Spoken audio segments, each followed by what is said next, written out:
नमस्कार। आप सभी प्रिय साथियों का हार्दिक स्वागत एवं अभिनंदन। साथियों, आधुनिक काल की जो वेला है वो हमने प्रारंभ कर दी है और इसी क्रम में भारतेंदु काल एवं द्विवेदी काल, इन दोनों कालखंडों में जितने भी महत्वपूर्ण प्रश्नों की एक संभावना जो बनती है उनके संदर्भ में हमने जाना है, समझा है। और मुझे पूर्ण विश्वास है कि आप पूर्णतः ध्येयनिष्ठ होगे, अपने अध्ययन के प्रति एकाग्र होते हुए, विषय निष्ठ होते हुए प्रस्तुतिकरण एवं विषय के ज्ञान के प्रति पूर्णतः सक्रिय होंगे। आप बराबर अपने अध्ययन को जारी रखिए साथियों। इस क्रम में किसी भी प्रकार का आप जो अंतराल है वो उत्पन्न नहीं करें। एक बार अंतराल उत्पन्न होने के बाद में पुनः अध्ययन के प्रति समायोजन होना और पुनः व्यवस्थाएं निर्मित होने में बहुत दिक्कतें आती है। इसलिए इस प्रवाह के क्रम को भंग नहीं करें और अनवरत क्रम को आप जारी रखें, क्योंकि साक्षात्कार की प्रक्रिया में अभिव्यक्ति और प्रस्तुतिकरण का निर्माण करने में काफी समय लगता है। आप चाहते हो कि मैं 1 या 2 महीने में अध्ययन करके बहुत अच्छा सीख सकूं, तो वो संभव है, किंतु व्यक्त करने की प्रक्रिया के लिए आपको समय का अवश्यम भावी निवेश करना ही होगा। इसलिए आप दृढ़ता से प्रतिदिन अभ्यास करें, घंटे 2 घंटे आप प्रयास करें। उससे आपकी जो वाचाल क्षमता है, वाक क्षमता है, उसमें अपूर्व वृद्धि हो। साथियों, छायावाद और छायावाद एक बहुत ही विस्तृत कालखंड है। हिंदी साहित्य के इतिहास में जितना छायावाद विस्तृत है, यद्यपि इसमें कवि 4 ही है, 4 ही कवियों के संदर्भ में हम अध्ययन करते हैं। इससे ऐसा प्रतीत होता है कि इस कालखंड की सीमाएं हैं अपनी, बहुत ज्यादा धीर गंभीरता से अंतरंग वस्तुएं नहीं होगी, तथापि इसकी जो विषय वस्तु है वो अपने विस्तृत कलेवर को समेटे हुए है। बहुत सारे प्रश्न बनते हैं, अनेक प्रश्न बनते हैं, और ये कालखंड अपने आप में विवादास्पद भी रहा है। इसके संदर्भ में भिन्न भिन्न आलोचकों ने खूब सारी आलोचनाएं भी लिखी है, टीकाएं भी लिखी है और अपने विचारों को व्यक्त किया है, और खूब सारी छिटाकसी भी छायावाद पर हुई है। इस दृष्टिकोण से अनेक प्रश्नों की बनने की संभावना इस पर रहती है। इसलिए जो विद्यार्थी छायावाद को एक प्रिय कालखंड के रूप में अभिहित करता है, वे इससे जुड़े हुए तमाम पहलुओं को अच्छे से आत्मसात कर ले, बहुत अच्छे से पढ़े। अगर आपको आवश्यक लगता है तो आप प्रसिद्ध आलोचनाओं को भी पढ़ सकते हैं जो छायावाद के संदर्भ में लिखी गई है, चाहे नंद दुलारी वाजपेयी की हो, चाहे मुक्तिबोध की कमायने के संदर्भ में हो, चाहे देवराज की छायावाद का पतन हो, चाहे निराला की साहित्य साधना, रामविलास शर्मा यदि निराला आपके प्रिय कवि है तो इनको आप पढ़ सकते हैं। छायावाद के जो 4 स्तंभ है, अनेक विद्यार्थियों की इन 4 स्तंभों में से प्रिय कवि भी इनमें से ही बन जाता है। इसलिए ये एक कालखंड विस्तृत इसलिए भी हो जाता है कि छायावाद की चर्चा चलते चलते वो विषय है वो भक्ति काल की ओर प्रस्फुटित हो जाता है। यदि आप छायावाद की चर्चा चल रही है तो दोनों में तारतम्यता है बहुत सारे पहलुओं को लेकर। ये आधुनिक काल का स्वर्ण युग है, जो कि भक्ति काल हिंदी साहित्य का स्वर्ण युग कहा जाता है।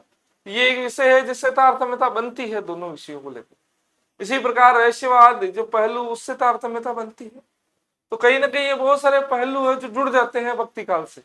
आपसे पूछा भी जा सकता है भक्ति काल और छायावाद में क्या साम्यता दिखाई देती है, तो आप उसके संदर्भ में बोल सकते हैं कि दोनों ही हिंदी साहित्य के स्वर्ण युग कहे जाते हैं। भक्ति काल जहाँ हिंदी साहित्य के संपूर्ण कालावधि का स्वर्ण युग के नाम से अभिहित किया गया है, वहीं छायावाद को आधुनिक काल का स्वर्ण युग कहा जाता है। दूसरा, आप बता सकते हो दोनों जगह रहस्यवाद है, दोनों जगह रहस्यवाद की अनुभूति होती है। यद्यपि इनमें रहस्यवाद में सूक्ष्म और स्थूल दोनों रूपों में अंतर दिखाई देता, सूक्ष्मतः सूक्ष्म अंतर आवश्यक रूप से है, पर दोनों जो है ये है। आप बता सकते प्रकृति के संदर्भ में दोनों ने ही विवेचना की है, कुछ कम और ज्यादा का अंतर है, तथापि इनमें प्रकृति का चिंतन भी दिखाई देता।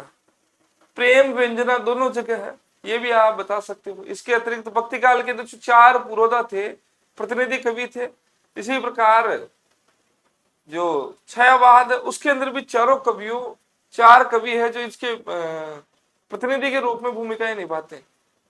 4 कवि और 4 सिद्धांत जिस प्रकार भक्ति काल में थे, उसी प्रकार यहाँ 4 कवि और 4 प्रकार के जो दर्शन है उनकी परिणति हमें दिखाई देती है। यद्यपि एक संयोग है कि वहां 4 यहाँ 4, यहाँ 4 सिद्धांत, वहां 4 सिद्धांत, तथापि एक अंतर और एक समानता की दृष्टि से हम इन पहलुओं को उपयोग में ले सकते हैं। ये ध्यान दिया। हम आज के विषय को प्रारंभ करते हैं साथियों। सामान्य से परिचर्चा के बाद में हम मूल विषयों पर आएंगे। सबसे पहले है छयवाद की समय सीमा। छयवाद की समय सीमा के संदर्भ में 1936 या 38 ये इस प्रकार की धारणाएं रहती है। तो आप अधिकांशतः विद्वान 1918 से 1936 के मध्य मानते हैं। तो सामान्य सा एक प्रश्न बन सकता है कि छयवाद की सीमा के संदर्भ में आप बताएं। उस स्थिति में आप बता सकते हैं 1918 से 1936। आपसे प्रतिपुष्टि के रूप में एक प्रश्न बन सकता है कि छयवाद की समय सीमा यही मानने के पीछे क्या तर्क है। तो आप इसके पक्ष में तर्क दे सकते हैं कि 1918 के अंदर झरना प्रकाशित हो गई। छयवाद की प्रसिद्ध कृति है झरना, उसका प्रकाशन हो चुका था। 1916 के इर्द गिर्द जूही की कली है, ये अपने पल्लव इत्यादि जो अन्य रचनाएं हैं, इनकी जो कविताएं हैं वो भी उस समय प्रकाशित होने की स्थिति में आई थी। इसके अलावा बता सकते हो 1918 की समय अवधि के संदर्भ में कि महावीर प्रसाद द्विवेदी ने द्विवेदी कालखंड का त्याग यहाँ किया था। संपादकत्व का जो दायित्व था उसका निर्वहन 1918 से किया था, 18 तक किया था। तो वहां तक द्विवेदी काल हो गया और उससे आगे की प्रक्रिया छयवाद के रूप में प्रारंभ हुई। यद्यपि इसके संदर्भ में सबसे महत्वपूर्ण तर्क है झरना 1918। अब 1936 के संदर्भ में क्या देंगे? इसमें युगांत लिख के जो सुमित्रानंद पंत है वो युग के अंत की घोषणा कर देता था। यहाँ एक कृति लिख सकते हैं याद करने की दृष्टि से, झरना। इसके मूल में झरना है और इसके मूल में आप बता सकते हो युगांत लिख के युग के अंत की घोषणा पंत जी कर देते हैं। और इसके अतिरिक्त प्रिय साथियों आप बता सकते हैं प्रगतिशील लेखक संघ की जो स्थापना है, प्रगतिशील लेखक संघ की स्थापना 1936 के इर्द गिर्द होती है। तो इससे भी हमें ये एक सम्यक दृष्टिकोण प्राप्त होता है 1936 के संदर्भ। ये 2-3 तर्क दे सकते हैं आप जिसके माध्यम से इसके समय सीमा को निर्धारण में आपको सहायता मिलेगी और अपने विषय को व्यक्त करने में तल्लीनता रहेगी आपकी। ये 2 चीजें हैं साथियों, युगांत। और इसके अतिरिक्त आप बता सकते हो कामायनी, उसका प्रकाशन है 1935 में हो चुका था। तो कमोबेश जितने भी श्रेष्ठ रचनाएं हैं छयवाद की, इसी के भीतर समेट चुकी थी। तो ये प्रारंभिक एक अंतिम सीमा। यद्यपि आप ये भी ध्यान रखें कि हिंदी साहित्य के इतिहास की एक बहुत बड़ी प्रवृत्ति रही है। आचार्य शुक्ल जी भी इस दृष्टिकोण की ओर ध्यान आकर्षित करते हैं। ऐसा कदापि नहीं है कि एक ही प्रवृत्ति है वो सर्वमान्य रही है और निश्चित कालखंड के भीतर ही संचालित रही है। प्रवृत्ति ऐसे होती है जो अपने कालखंड की समाप्ति के उपरांत भी उसका प्रवाह बना रहता है। द्विवेदी काल समाप्त हुआ, छयवाद हुआ प्रारंभ। तो छयवाद में भी द्विवेदी कालीन जो कविताएं वो लिखी गई है कुछ मात्रा। भारतेंदु काल की कविताएं द्विवेदी काल में मिल जाएगी। जो वीर काव्य है वो श्रृंगार में भी मिल जाएगा, श्रृंगार काव्य में भक्ति रस भी मिल जाएगा। इसलिए हमने बहुत सारे जो रीतिकाल है उसमें भक्ति काव्य जो लिखे गए उनके बारे में पढ़ा, वीर काव्य लिखा उनके बारे में पढ़ा। तो हमें बहुत सारे अन्य पहलुओं पर भी ध्यान देना पड़ता है। हिंदी साहित्य ने, वो कहते हैं ना, विरोधों का सामंजस्य किया है। बहुत सारे भिन्न भिन्न प्रवृत्तियों को समेटने की क्षमता हमें हिंदी साहित्य की पूरी कालावधि में दिखाई देती है। अब है परिभाषा के संदर्भ। परिभाषा के संदर्भ में आप ये ध्यान रखे विद्यार्थियों कि द्विवेदी काल का जो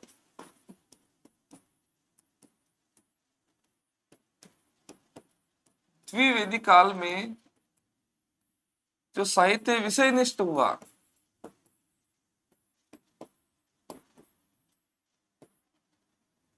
छयवाद में आते आते उसकी परिणति किस रूप में हुई आप थोड़ा सा तर्क दे सकते हैं भूमिकाओं के रूप में। विषय निष्ठता, यहाँ साहित्य व्यक्तिनिष्ठ हो गई।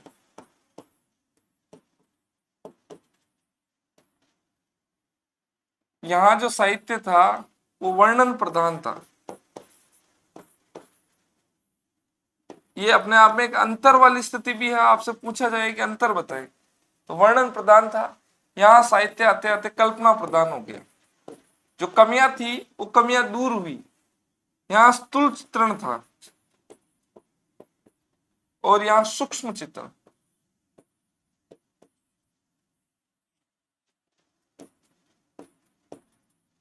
यहाँ सूक्ष्म चित्रण, सूक्ष्म चित्रण।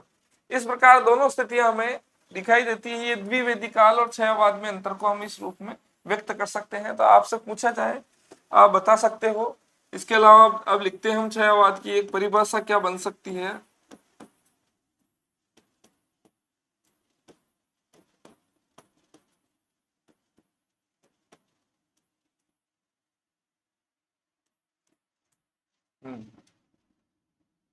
तो आपसे पूछा जाए कि छायावाद क्या है, तो अब इसके संदर्भ में 3-4 हम बिंदुओं पर चर्चा करते हैं जो साक्षात्कार के दृष्टिकोण से महत्वपूर्ण है। इस पर एक लंबी चर्चा की जा सकती है, पर लंबी चर्चा को हम विराम देंगे और संक्षिप्त चित्रण पर, संक्षिप्त विवेचना पर अपने ध्यान को एकाग्र करेंगे। पहला, छायावाद द्विवेदी काल की विषयनिष्ठ, स्थूल एवं वर्णन प्रदान जो प्रक्रिया थी उसके विरोध में कल्पना, व्यक्तिनिष्ठता एवं सूक्ष्मता लेकर प्रकट हुआ। यह आप बता सकते हैं। पहली पंक्ति एक तर्क दे सकते हैं आप इसके पक्ष में। दूसरा, आप बता सकते हैं छायावाद जब लिखना प्रारंभ हुआ तो बहुत सारे विद्वानों ने छाया का संदर्भ में एक सामान्य सा अर्थ निकाला था। जो व्यक्ति है उसकी छाया, मूल व्यक्ति भिन्न जगह है और उसकी छाया भिन्न जगह स्थान पर पड़ती है। एक वस्तु अलग जगह है और उसकी छाया अलग जगह स्थान पर जाके पड़ रही है। तो ये छायावाद के रूप में अभिहित किया गया। अर्थात कोई बात कही जा रही है और वो बात के मूल में भिन्न विषय है और उसकी प्रतीति भिन्न रूप में प्रकाशित हो रही है, तो वो छायावाद है। सीधी सीधी बात नहीं करके कहीं ना कहीं टेढ़े रूप में जो बात प्रस्तुत की जाने लगी हिंदी साहित्य में, काव्य धारा में, वो छायावादी कविता कहलाती है। अब छाया का अर्थ आप ये समझिए कि उसके मूल जो व्यक्ति रहता है वो व्यक्ति अलग जगह रहता है और उसकी छाया अलग स्थान पर पड़ती है। जैसे मैं यहाँ खड़ा हूं, मेरी छाया हो सकता है प्रकाश की विवृत्ति के आधार पर दाएं बाएं पीछे आगे कहीं पड़े। ऐसी स्थिति छायावाद में है। छायावाद की जो कविताएं हैं उन कविताओं की मूल स्थिति अलग है और उसकी जो प्रतीति है अर्थ के रूप में वो भिन्न स्थान पर होती है। तो इसे हम छायावाद के रूप में जान सकते हैं। ऐसा प्रारंभ में कविताओं के बारे में कहा जाता है। छायावाद के बारे में एक सामान्य से परिभाषा का निर्माण करना चाहे तो नंद दुलारी वाजपेयी की जो परिभाषा है उसको अपने शब्दों में तोड़ मरोड़ कर आप बना सकते हो कि प्रकृति और मानव के सूक्ष्म सौंदर्य में जब आध्यात्मिक छाया का भान होता है और जब इस रहस्यानुभूति, रहस्य परक स्वानुभूति की अभिव्यंजना जब लाक्षणिकता एवं प्रतीकात्मक शैली में जिस काव्य में हुई उसे हम छायावाद कहते हैं। मानव और प्रकृति के सूक्ष्म सौंदर्य में आध्यात्मिक छाया का भान होता है और ये जो रहस्यानुभूति है जो लाक्षणिक प्रतीकात्मक शैली में जिस काव्य में अभिव्यंजित हुई है उसे छायावाद के नाम से जाना जाता है। एक परिभाषा आप ये बना के दे सकते हो। कुछ हम विद्वानों की परिभाषा पर एक विचार विमर्श कर लेते हैं, उसके उपरांत एक मुख्य परिभाषा के निष्कर्ष पर हम पहुंचेंगे। सबसे पहले जैसे एक शुक्ल जी, शुक्ल जी क्या कहते हैं? शुक्ल जी के विषय में हम बहुत सारी चीजों को जानने का प्रयास करेंगे जो परीक्षा उपयोगी है साक्षात्कार के दृष्टिकोण से। एक सर्वमान्य जो मत है वो देते हैं, उससे पहले कुछ इनकी धारणाओं के संदर्भ में समझते हैं। छायावाद जो रहस्यवाद है उस रहस्यवाद को लेकर शुक्ल जी के यहाँ बहुत सारा विरोध दिखाई देता है और शुक्ल जी कहते भी है कि जो इस जगत में जो कविता है वो इसी जगत में प्रकट होती है और इसी जगत में अपने प्रकाश से प्रकाशमान करने का कार्य इस जीवन जगत को करती है और यदि वो कविता ऐसे लिखी गई है तो उसका मैं स्वागत करता हूँ और वो रहस्यवाद जिस कविता में आ जाता है उसका विरोध करते हैं। उसको पतंगबाजी और कर्ण कव्य के रूप में संबोधन भी शुक्ल जी प्रदान करते हैं और वो चाहते हैं ये जो कविता है उसमें जिस जीव जगत को हम जी रहे हैं उसकी अभिव्यंजना हो। पारलौकिक तत्व की अभिव्यंजना होते ही शुक्ल जी उसके विरोध में खड़े हो जाते और सबके अपने अपने मूल्य, अपनी अपनी धारणाएं, अपने अपने मंतव्य रहते हैं, अपने अपने सिद्धांत एवं धारणाएं एक मन बना लेता है, एक मस्तिष्क बना लेता है। वैसे ही कुछ धारणाएं शुक्ल जी की अपनी थी, इसीलिए उन्होंने प्रवृत्ति मूलक इतिहास पर अपना ध्यान केंद्रित किया, जबकि द्विवेदी जी की धारणाएं परंपरा मूलक इतिहास पर थी तो उनकी दृष्टि है वो परंपराओं पर अधिक आबद्ध होती थी। तो अपने अपने सिद्धांत है। कुछ है वो मार्क्सवादी जीवन को लेकर अपने विचारों को व्यक्त करते हैं। कुछ की दृष्टि बन गई कि शोषण और शोषित वर्ग के दृष्टिकोण को लेकर काव्य की आलोचना करे, उसकी टीकाएं करे, उसमें क्या क्या संदर्भ है उसके बारे में विचार रखे। ऐसा ही शुक्ल जी है। शुक्ल जी का दृष्टिकोण वह पूर्णतः वर्तमान जगत पर आधारित है, इसीलिए उन्होंने रहस्यवाद तत्व का विरोध किया क्योंकि रहस्यवाद में पारलौकिकता का समावेश होता है और यही क्रम वो भक्ति काल में दोहराते हैं जहां पर वो कबीर के संदर्भ में आलोचकों के अनुसार उतना न्याय नहीं कर पाते हैं जितना न्याय करना चाहिए। कहीं ना कहीं उनकी दृष्टि ये कला पक्ष पर भी आधारित रहती है, वो भी कबीर के वहां कमजोर दिखाई देता है, रहस्यवाद आ जाता है, आत्मा परमात्मा का चित्रण आ जाता है। इसलिए फिर इनका दृष्टिकोण है वो सांप्रदायिकता की कुछ कोठियों तक चला जाता है कबीर के प्रति, और रहस्यवाद और कला भाव इत्यादि को देखकर वो कबीर के प्रति उतना न्याय नहीं कर पाते। ऐसे आप विचार अपने व्यक्त कर सकते हो। तो शुक्ल जी क्या कहते हैं? शुक्ल जी जो छायावाद है,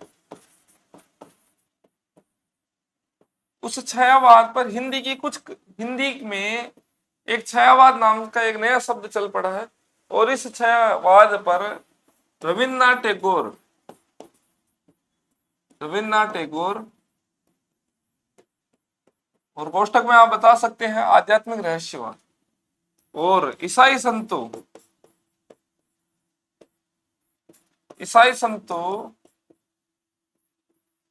का छायाभास है, ये तर्क देते हैं शुक्ल जी। और छायाभास का मतलब हो गया फेंटास्मेटा,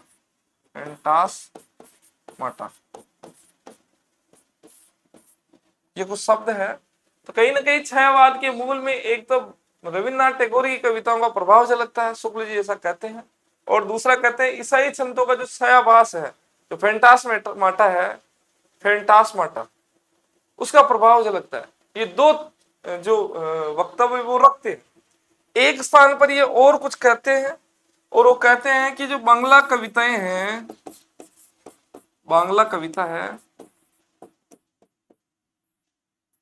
उस कविता पर दो प्रकार का प्रभाव झलकता है। एक तो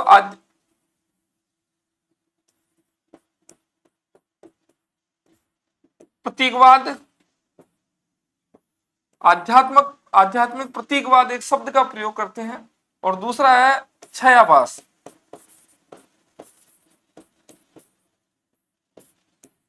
इसको अगर एक शब्द का प्रयोग भी लिखा हो सिंबलिज्म, और दूसरा इसके लिए फेंटास्माटा,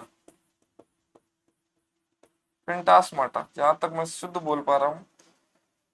तो आध्यात्मिक रहस्यवाद का प्रतीकवाद, एक लंबी चौड़ी अगर पंक्ति बनाई जाए तो आध्यात्मिक रहस्यवाद या प्रतीकवाद, सिंबलिज्म, जो चित्र रूप में भी उपयोग में आता है, चित्रवाद भी एक शब्द कहीं ना कहीं उपयोग में लिया है शुक्ल ने, और छायाभास अर्थात फेंटास्माटा, इन दोनों के प्रभाव से बंगला कविताएं वो उद्भूत हुई। और इन बंगला कविताओं का प्रभाव कहां झलका है? हिंदी के जो कवि है एक बार की इस नए जो विषय और नए वाद की ओर झुक पड़े और कविता लिखने में संलग्न हो गए, ऐसा भी शुक्ल जी कहते हैं।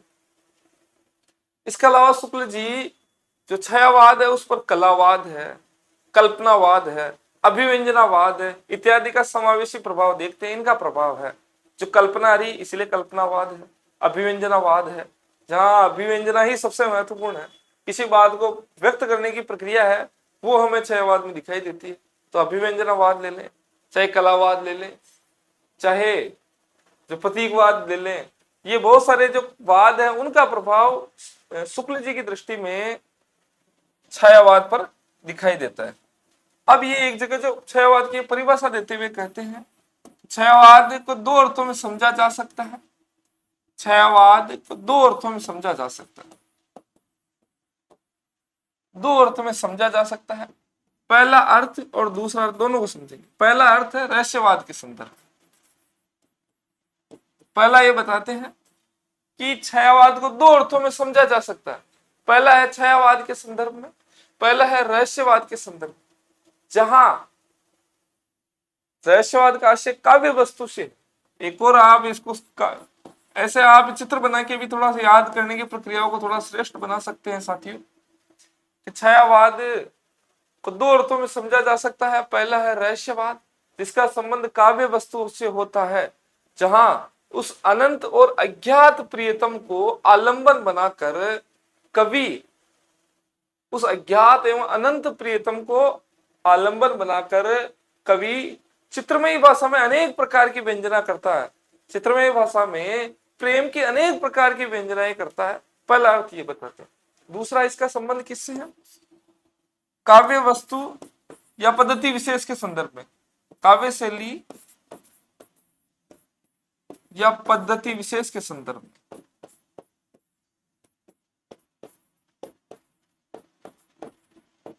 एक बार इस संपूर्ण परिभाषा को अक्षरतः उसी रूप में उच्चारित करते हैं।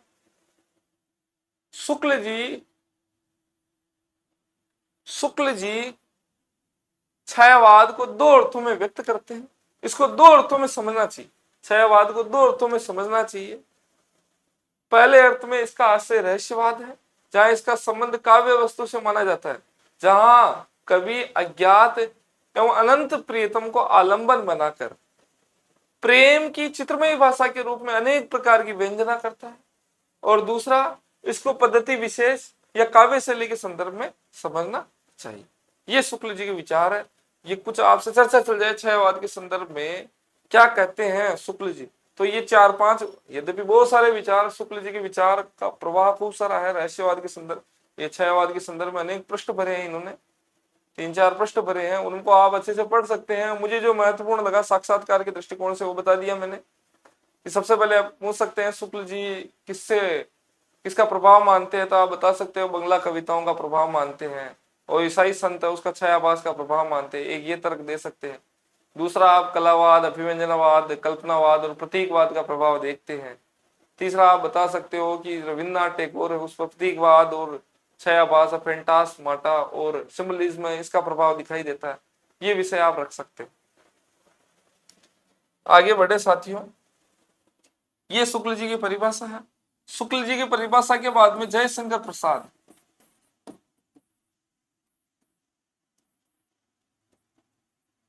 जब वेदना के आधार पर स्वानुभूति मई अभिव्यंजना हो जाती है, उसे हिंदी में छायावाद के नाम से अभिहित किया गया। जब वेदना के आधार पर स्वानुभूति मई अभिव्यंजना हो जाती है तो उसे छायावाद के नाम से अभिहित किया गया। ध्वन्यात्मकता, लाक्षणिकता, सौंदर्यमय प्रतीक विधान, उपचार वक्रता के साथ स्वानुभूति की विवृत्ति छायावाद की प्रमुख विशेषताएं है। जब वेदना के आधार पर स्वानुभूति की विवृत्ति जिस काव्य में हो जाती है उसे छायावाद के नाम से अभिहित किया गया है। ध्वन्यात्मकता, लाक्षणिकता, उपचार वक्रता, सौंदर्य में प्रतीक विधान इत्यादि ये छायावाद की प्रमुख परिभाषाएं हैं। अब यहाँ आप ध्यान रखें साथियों, ये चीज आपको महत्वपूर्ण रूप से ध्यान रखनी है कि आपसे प्रश्न पूछा जा सकता है कि जयशंकर प्रसाद ने क्या क्या विशेषताएं बताई है, तो आप विशेषताएं बताइए। ध्वन्यात्मकता क्या है?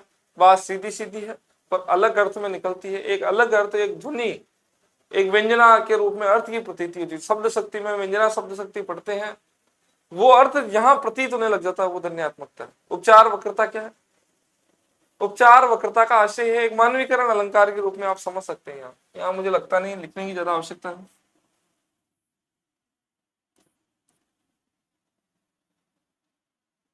उपचार वक्रता,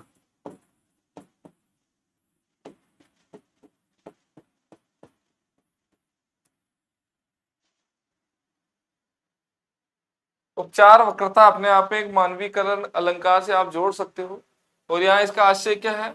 जब चेतन वस्तुओं पर अचेतन वस्तुओं का प्रभाव देख लिया जाता है, उसका रूपक कर लिया जाता है, आरोप कर लिया जाता है, उसी रूप में हम मान लेते हैं। अमूर्त पर मूर्त का या जड़ पर चेतन का स्वरूप प्रभाव ग्रहण कर लिया जाता है, तो उसे हम कहते हैं उपचार वक्रता। ये शब्दावली आप ध्यान रखिए, उपचार वक्रता क्या है। विशेषण विपर्यय एक अलंकार प्रयोग हुआ, आप ध्यान रखिए। छायावाद में दो प्रकार के अलंकार अधिक प्रयोग में है, मानवीकरण अलंकार, विशेषण विपर्यय अलंकार। विशेषण विपर्यय अलंकार का जो उपमान या विशेषण जिस वस्तु के लिए उपयोग में आता है उससे भिन्न रूप में उपयोग में ले लिया जाए तो ये विशेषण विपर्यय अलंकार है। यथा मैं बोलूं कि सुंदर हृदय, हृदय सुंदर नहीं होता है, पर अब सुंदर जो उपमान है वो हो सकता है किसी के मुख के लिए हो जाए, सुंदर व्यक्ति के लिए हो जाए, सुंदर चेहरे के लिए हो जाए, पर सुंदर को उपमान कहाँ प्रदान किया गया? इस विशेषण को कहाँ उपयोग में ले लिया? हृदय के लिए। जबकि हृदय कैसे होता है? कोमल हृदय, कोमल हृदय होता है, पर इसको बोल दिया गया है सुंदर हृदय। तो ऐसे करके जब भिन्न विशेषण को अभिन्न स्थानों पर, भिन्न विशेषण को जहां उसको उपयोग में नहीं लिया जाना चाहिए और उस स्थान पर उपमान या विशेषण के रूप में उपयोग में ले लिया जाए, विशेषण, इसे विशेषण विप्रिय यानी विपरीत प्रकार के विशेषण को हमने उपयोग में ले लिया, तो ये विशेषण विप्रिय है। उपचार वक्रता के संदर्भ में एक मानवीकरण कर लिया जाता है जड़ वस्तु पर चेतन का, और अमूर्त पर मूर्त का रूप ग्रहण कर लिया जाता है, तो उसे हम कहते हैं उपचार वक्रता। जय शंकर प्रसाद की जो विशेषताएं हैं छायावाद की, आप ध्यान रखिए, ध्वन्यात्मकता, लाक्षणिकता, सौंदर्य में प्रतीक विधान, उपचार वक्रता, स्वानुभूति की विवृत्ति इत्यादि छायावाद की प्रमुख विशेषता। ये आप ध्यान रखिए, इनकी विशेषताओं का आप अच्छे से याद करिए। अब इसके अलावा परिभाषाओं को हम पढ़ लेते हैं। जैसे हम डॉक्टर राम कुमार वर्मा क्या कहते हैं, परमात्मा की छाया आत्मा पर और आत्मा की छाया परमात्मा पर पड़ते हैं, तो उसे छायावाद के नाम से जाना जाता है। परमात्मा और आत्मा का ये दृष्टिकोण मंतव्य व्यक्त करते हैं, जब परमात्मा की छाया आत्मा पर और आत्मा की छाया परमात्मा पर पड़ने लगे। अब इसको समझते हैं, आपसे पूछा जा सकता है परमात्मा आत्मा वस्तुतः है क्या? तो परमात्मा की छाया आत्मा पर, परमात्मा है यानी अलौकिक सत्ता, आत्मा है लौकिक सत्ता। कभी कभी इनके काव्य में ईश्वरीय विधान का प्रभाव इनके काव्य में जीव जगत पर दिखाई देता है। ऐसी कविता, अर्थात परमात्मा का आत्मा पर प्रभाव पड़ रहा है, ईश्वर का जीव जगत में प्रभाव दिखाई दे रहा है। और जब जीव जगत द्वारा किसी विषय को लेकर परमात्मा से संपर्क जोड़ने के विषय को व्यक्त किया जा रहा है, तो ये छायावाद कहलाता है। और वस्तु तो ऐसा है भी है, क्योंकि कहीं ना कहीं इनका विषय लिखते लिखते लिखते जो लौकिक जगत है उससे अलौकिक जगत में दिखाई देता है। जैसे ये प्रभाव में महादेवी वर्मा के वहां अधिक दिखाई देता है। जैसे वो कहते हैं कि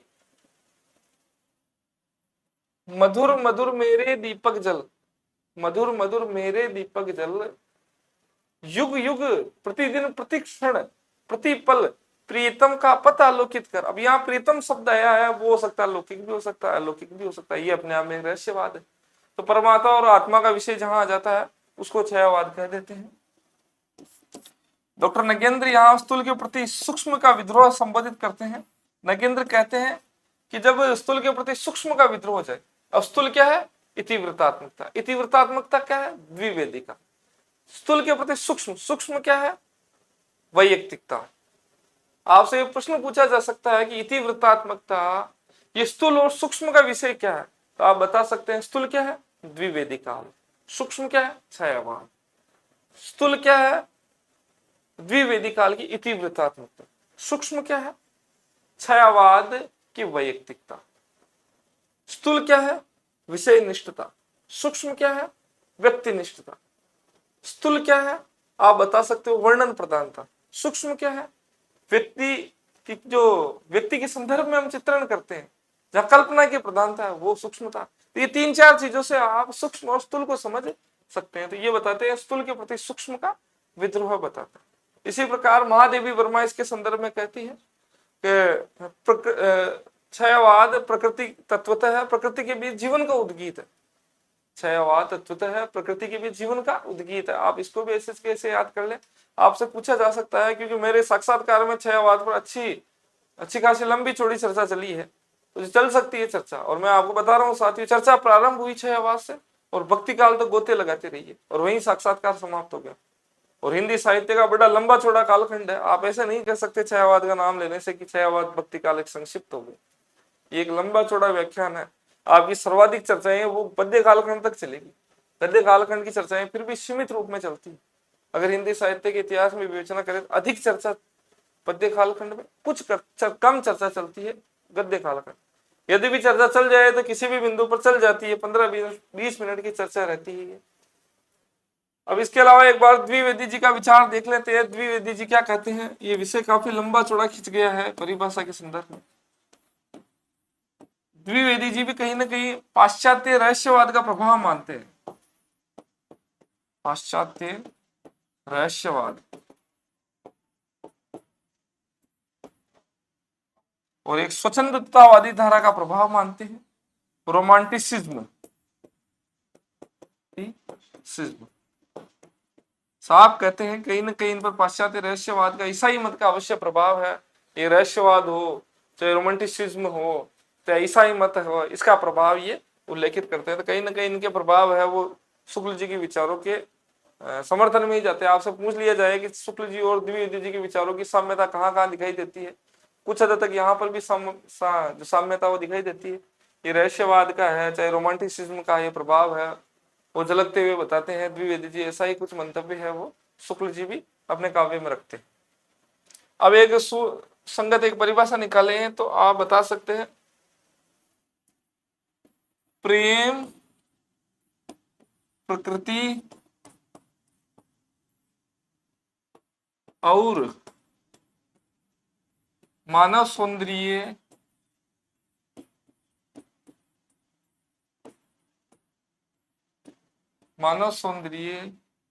का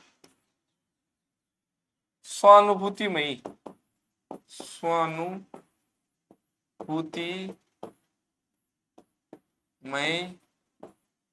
रहस्यपरक सूक्ष्म अभिव्यंजना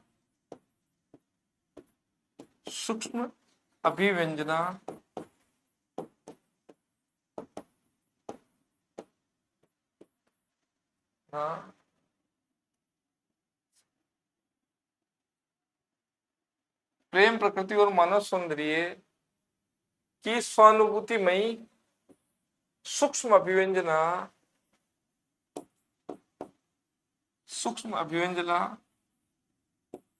लाक्षणिकता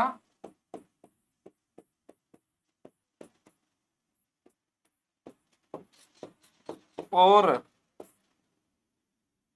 प्रतीकात्मकता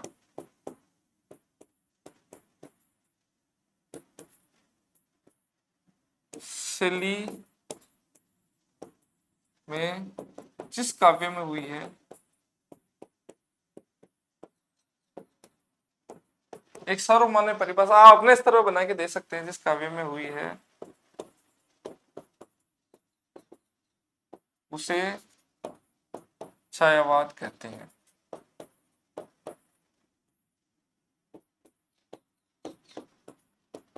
एक बार जांच कर लेते हैं इसकी। प्रेम प्रकृति और मानव सौंदर्य की स्वानुभूति मई रहस्यपरक सूक्ष्म अभिव्यंजना लाक्षणिक और प्रतीकात्मक शैली में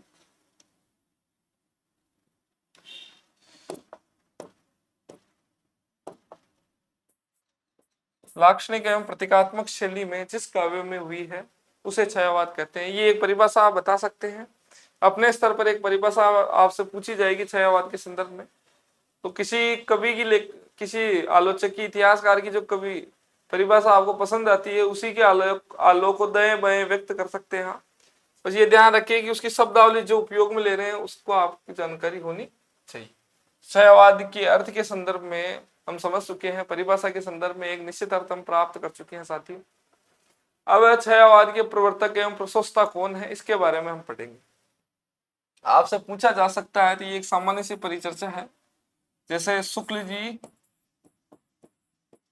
वो मैथिली शरण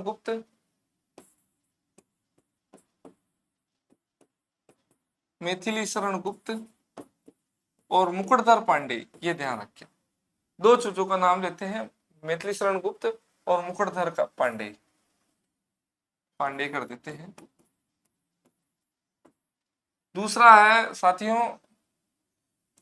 इलाचंद जोशी है। वो प्रवर्तक जयशंकर प्रसाद को मानते हैं। जयशंकर प्रसाद, ये प्रश्नोत्तरी चल सकती है। इसी प्रकार अपने नंद दुलारे वाजपेयी है, सुमित्रानंदन पंत। इनकी सुमित्रानंदन पंत पर एक आलोचक पुस्तक भी है, सुमित्रानंदन पंत, ध्यान रखें, सुमित्रानंदन पंत। इसी प्रकार जो माखनलाल चतुर्वेदी है, ये प्रभाकर माचवे है, ये माखनलाल चतुर्वेदी से मानते हैं। माखनलाल चतुर्वेदी है, इससे प्रारंभ मानते हैं। तो ये 3-4 मंतव्य आप रख सकते हो। आप किससे मानते हैं, तो आप कह सकते हैं जयशंकर प्रसाद। क्यों मानते हैं? क्योंकि 1918 में जर्ना प्रकाशित हुई थी। बस ये पंक्ति में काट्य तर्क हो जाएगा। वृहद त्रयी कौन कौन है? जयशंकर प्रसाद, सूर्यकांत त्रिपाठी निराला और सुमित्रानंदन पंत। लघु त्रयी में कौन कौन है? लघु त्रयी में महादेवी वर्मा, भगवती चरण वर्मा और राम कुमार वर्मा, ये 3 आ जाते हैं। ये भी ध्यान, ये सामान्य सा प्रश्न है, आप तैयार कर सकते हैं इसको। ब्रह्मा विष्णु महेश किसे कहा जाता है और क्यों कहा जाता है, आप ध्यान रखिए। ब्रह्मा की संज्ञा किसे दी जाती है? प्रसाद। विष्णु की संज्ञा किसे दी जाती है? पंत जी को। और महेश की संज्ञा किसे दी जाती है? निराला। प्रसाद को ब्रह्मा की संज्ञा क्यों दी जाती है? क्यों? क्योंकि इन्होंने सबसे पहले छयवाद का रचना कर्म प्रारंभ किया पहला, और सृष्टि सृजन से संबंधित कामायनी जो रचना है उसका सृजन करने का कार्य किया है। ठीक है। विष्णु क्यों कहा जाता है? क्योंकि प्रकृति के संदर्भ में चित्रण करते हैं और इनके काव्य में रागात्मकता है, और ये जो विशेषताएं हैं वो विष्णु भगवान के इर्द गिर्द है। जो देव है विष्णु, उनके इर्द गिर्द है।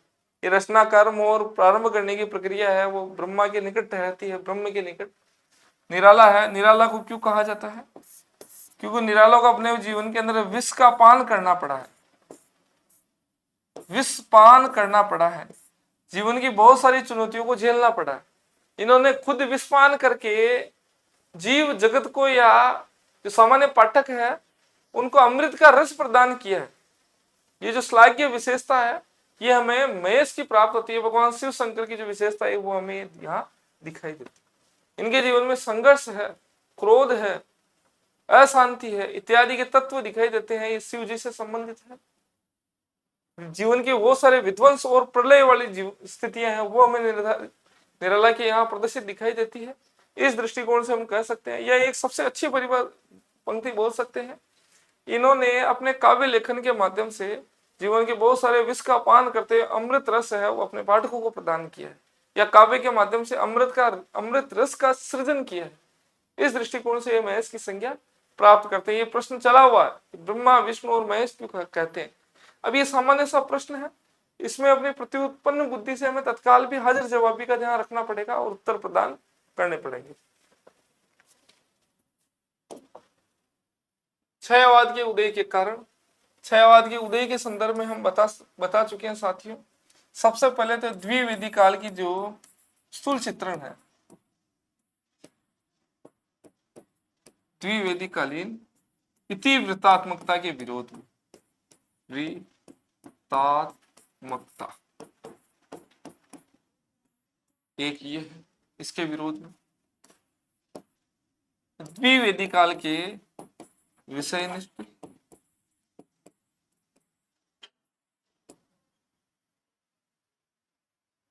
एक मिनट साथियों,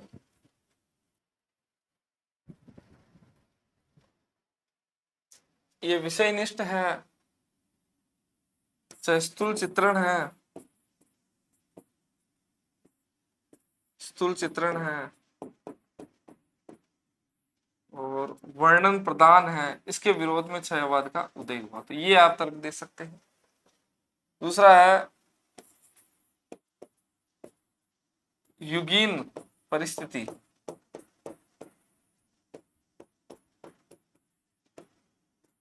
अब युगीन परिस्थितियों में एक तर्क आप ये दे सकते हैं कि ऐसी परिस्थितियां निर्मित हुई थी जिसमें रचनाओं को जब्त करने का कार्य किया जा रहा था। रचनाएं जब्त हो रही है, इसको बार बार देखने के पीछे कारण है इसकी बैटरी ऊर्जा कम लग रही है। कहीं ऐसा नहीं हो कि मैं बोलता चला जाऊं और वीडियो बीच में रुक जाए, इसलिए इसकी जांच हो रही है। युगीन परिस्थितियां, और युगीन परिस्थितियां कैसी थी? युगीन परिस्थितियां अब द्विवेदी काल के अंदर सोजे वतन जब्त हो गई, भारत भारती जब्त हो गई, तो अब छाया के रूप में रचनाओं को लिखना था जिससे वो पाठक तो समझ सके और अंग्रेज जब्त भी नहीं कर सके। तो युगीन परिस्थिति ऐसी थी कि अंग्रेज वो रचनाओं को जब्त कर रहे थे, तो उन्हें रचनाएं जब्त भी नहीं हो और देश के अंदर राष्ट्रीयता का प्रचार प्रसार भी हो, ऐसे ध्येय को सुनिश्चित करने के लिए फिर छाया रूप में रचनाओं का आगमन हुआ। ऐसे भी कुछ विद्वान आलोचक इस विषय को रखते हैं। तो आप बता सकते हैं युगीन परिस्थितियां हैं, उन युगीन परिस्थितियों के संदर्भ को व्यक्त करने के लिए एक बता सकते हैं युगीन जीवन को सांस्कृतिक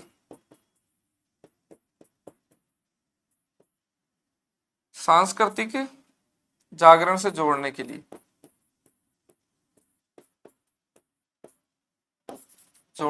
ये बता सकते हैं, मंतव्य दे सकते हैं,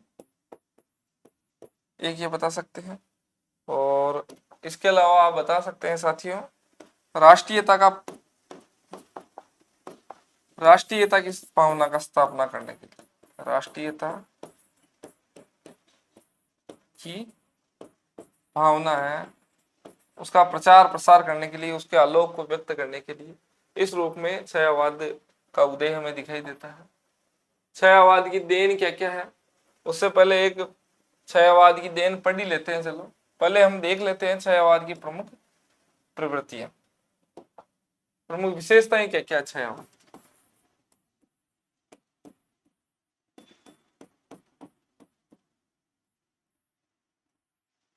सबसे पहली विशेषता आत्मा अभिव्यंजना।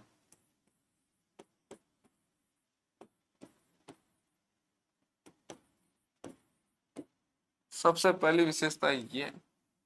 दूसरी है प्रिय विद्यार्थियों सौंदर्य निरूपण। निरूपण। तीसरा हम ले सकते हैं श्रृंगार का चित्रण। चौथी विशेषता है प्रकृति चित्रण।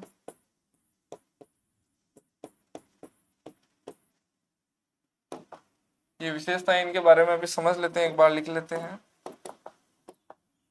पांचवी विशेषता है नारी भावना।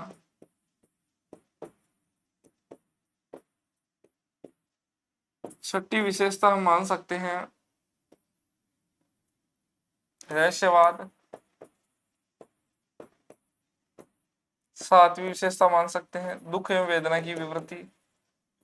दुख एवं वेदना की विवृत्ति। आठवीं मान सकते हैं हम साथियों राष्ट्रीयता का की भावना का संक्रांत करने के लिए। ये कुछ विशेषताएं हैं, लिख सकते हो। आपसे पूछा जाए किसी भी कवि के संदर्भ में तो आप उस कालखंड या उस कालावधि की जो विशेषताएं हैं, जो प्रवृत्तियां, उसको उस कवि के आलोक से जोड़ के व्यक्त कर सकते हैं। ये ध्यान रखिए आप। सबसे पहले आती है आत्मा अभिव्यंजना। आत्मा अभिव्यंजना क्या है कि किसी भी कवि के मन के भीतर जो उथल पुथल चल रही है, उनके व्यक्तिगत जीवन की समस्याएं हैं, दुख है, त्रासदी है या दुख मूलक तत्व है जो विद्यमान है, बहुत सारी प्रेम की असफलताएं हैं, पारिवारिक जीवन की असफलताएं हैं, उसको उन्होंने अपने काव्य के माध्यम से व्यक्त किया। तो यहाँ वैयक्तिकता या आत्मा अभिव्यंजना है वो हमें दिखाई देती है। जैसे निराला के यहाँ दुख ही जीवन की कथा रही, क्या कहूं आज जो नहीं कही। दिख जीवन जो पाता ही आया है विरोध, दिख साधन जिसके लिए सदा ही किया गया है शोध। तो ये आज काव्य पंक्तियां दो तीन याद कर सकते हैं। ये पंत जी की यहाँ पर भी दिखाई देता है। कामायनी ये अपने जो जयशंकर प्रसाद है उसके यहाँ पर भी दिखाई देता है। रो रो कर सिसक सिसक कर मैं कहता करुण कहानी, तुम सुमन नोचते सुनते करते जानी अनजानी। तो सब जगह दुख और ये अपना जो आत्मा है उसकी अभिव्यंजना दिखाई देता है। दूसरा सौंदर्य का जो चित्रण रीतिकाल में हमें मानसाल रूप में प्राप्त होता है, स्थूल रूप में द्विवेदी काल के अंदर प्राप्त होता है। यहाँ जो सौंदर्य है उसका सूक्ष्म चित्रण हमें दिखाई देता। कैसे? नील परिधान बीच सुकुमार, खुल रहा है मृदुल अध खुला अंग, खिला जो ही बिजली का फूल, मेघ बन बीच गुलाबी रंग। यहाँ पर श्रद्धा के सुकुमार अंग अर्थात उरोजों का बहुत अच्छे से चित्रण प्रसाद के माध्यम से सूक्ष्म रूप से अभिव्यंजित दिखाई देता। यह आप बता सकते हैं। हृदय की अनुकृति बाह्य उधार, ये इस प्रकार का जो स्लोगन है वो भी श्रद्धा के सौंदर्य के रूप में निरूपित करते हैं। तो बहुत सारी पंक्तियां आप स्मरण कर सकते हैं। श्रृंगार का चित्रण करते हैं। श्रृंगार का चित्रण जहां द्विवेदी काल के अंदर पूर्णतः मर्यादित था, यहाँ पर कुछ खुले रूप में हम ये नहीं कह सकते मानसलता नहीं आई है, पर मन के उद्गारों को व्यक्त करने के रूप में यहाँ श्रृंगार का चित्रण हमें दिखाई देता है। जहां पंत जी कहते हैं वियोगी होगा पहला कवि, आह से उपजा होगा कान, निकलकर आंखों से चुपचाप कविता बही होगी अनजान। इसी प्रकार आंसू काव्य के अंदर प्रसाद जी कहते हैं रो रो कर सिसक सिसक कर मैं कहता करुण कहानी, तुम सुमन नोचते करते जानी अनजानी, सुनते करते जानी अनजानी। तो इस श्रृंगार का चित्रण में हमें दिखाई देता है। प्रकृति के साथ में रागात्मक संबंध है, आलंबन रूप में और उद्दीपन रूप में, दोनों पर्याय रूप में चित्रण छायावाद में हुआ है। जो श्रेष्ठ तो प्रकृति के सुकुमार कवि है पंत जी, वहां पर आलंबन रूप में भी प्रकृति का चित्रण हुआ। छोड़ द्रुमों की मृदु छाया, तोड़ प्रकृति से भी माया, बाले तेरे बाल जाल में कैसे उलझा दूं लोचन, भूल अभी से इस जग को। यानी एक सुंदर स्त्री है, एक प्रेमिका है, उस प्रेमिका का भी वो तिरस्कार करते हैं। प्रकृति की जो सुंदर उपमा है, जो सौंदर्यमय चित्रण है, उसके भीतर अपने आप को समर्पित करते हुए वो कह रहे हैं कि मैं इन सौंदर्य परक चीजों को, प्रकृति के इस आलिंगन को त्याग करके तेरे इन बालों के अंदर अपने अपने जीवन को कैसे समर्पित कर दूं, कैसे इन बालों के अंदर अपने मुख को छुपा दूं। ऐसे करके कुछ जो आलंबनकारी चित्रण है उसमें भी ये करते हैं। तो प्रकृति के सुकुमार कवि है वो पंत जी कहलाते हैं। छोड़ द्रुमों की मृदु छाया, तोड़ प्रकृति से भी माया, बाले तेरे बाल जवाल में कैसे उलझा दूं लोचन, छोड़ अभी से इस जग को। ध्यान रखे, नारी के प्रति देवी माँ सहचरी प्राण, देवी माँ सहचरी प्राण, ऐसे करके शब्दावली है वो नारी के लिए व्यक्त होती है। नारी को भावना के रूप में देखा गया। नारी तुम केवल सिद्धा हो, विश्वास रजत नग पग तल में, पीयूष स्रोत सी बहा करो सुन जीवन के सुंदर समतल में। नारी तुम केवल श्रद्धा हो, विश्वास रजत नग पग तल में, पीयूष स्रोत सी बहा करो जीवन के सुंदर समतल में। यह आप बता सकते हैं ऐसी भावना रहस्यवाद मूल में दिखाई देता है। ये अनंत रमणीय कौन हो तुम, ये मैं कैसे कह सकता, क्या हो कैसे हो, इसका तो भार विचार में न सह सकता, भार विचार में सह सकता, कैसे न सह सकता। ऐसे विचार है वो कामायनी के अंदर प्रसाद जी व्यक्त करते हैं। इसी प्रकार पंत जी की यहाँ पर भी दिखाई देता। महादेवी वर्मा की यहाँ आप ध्यान रखिए, पूर्व में पंक्ति बोली महादेवी वर्मा की यहाँ दिखाई देता है। कैसे दिखाई देता है कि मधुर मधुर मेरे दीपक जल, मधुर मधुर मेरे दीपक जल, युग युग प्रतिदिन प्रतिक्षण प्रतिपल, प्रियतम का पथ आलोकित कर। अब यहाँ महादेवी वर्मा, मैंने शायद इसी व्याख्यान में पूर्व में पंत जी का संबोधन लिया उक्त पंक्ति के लिए, इसमें त्रुटि सुधार करें। ये महादेवी वर्मा की प्रसिद्ध पंक्तियां हैं। और यहाँ प्रियतम शब्द है, ये रहस्यवाद की प्रतीति करता है। कौन है प्रियतम, ये जीवित जो प्रेमी है वो है या ईश्वरीय रूप में कोई प्रिय है, ये विचार है। ये गूढ़ता गूढ़ रहस्य है, रहस्यवाद है। दुख और वेदना की विवृत्ति, मैं नीर भरी दुख की बदली, विस्तृत नभ का कोई कोना, मेरा न कभी अपना होना, परिचय इतना इतिहास ही, उमड़ी कल थी मिट आज चली। ये है दुख और वेदना की विवृत्ति है। दुख और वेदना की कवियत्री भी कहा जाता है। आधुनिक मीरा के रूप में भी स्थान प्राप्त करते हैं महादेवी वर्मा, इनको पढ़ेंगे आगे। और इसी प्रकार जयशंकर प्रसाद की यहाँ पर भी वेदना है।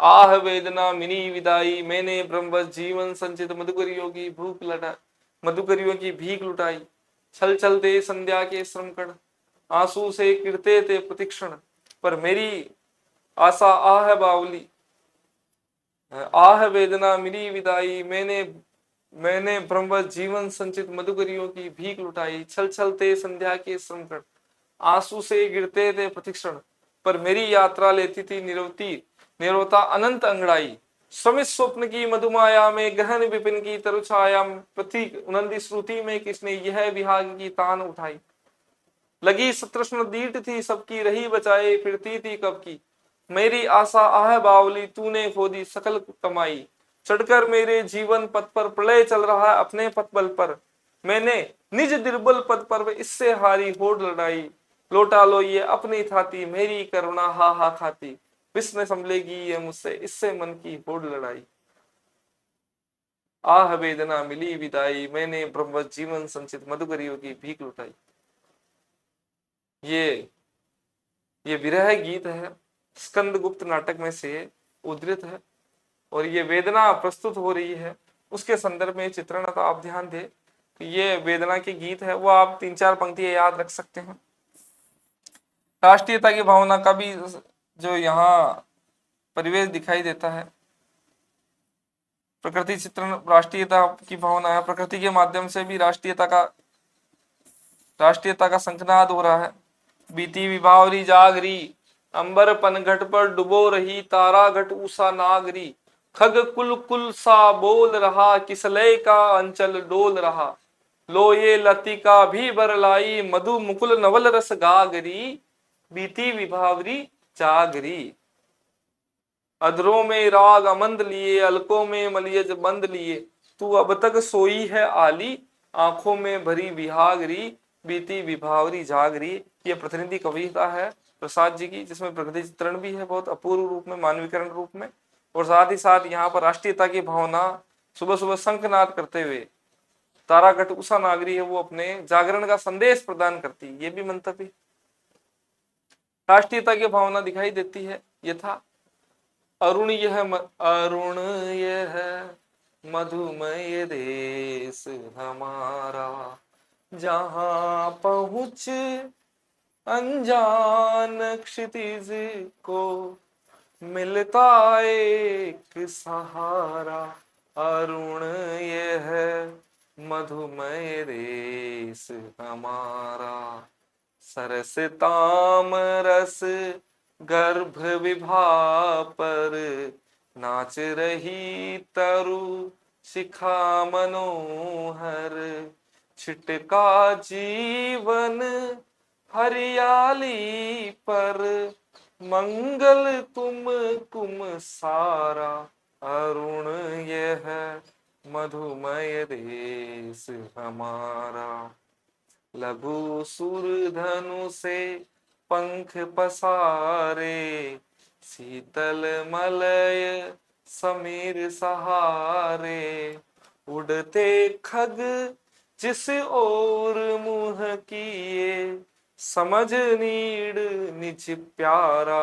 अरुण यह मधुमय देश हमारा, बरसाती आँखों के बादल बनते जहां भरे करुणा जल, लहरे टकराती अनंत को पाकर जहां किनारा।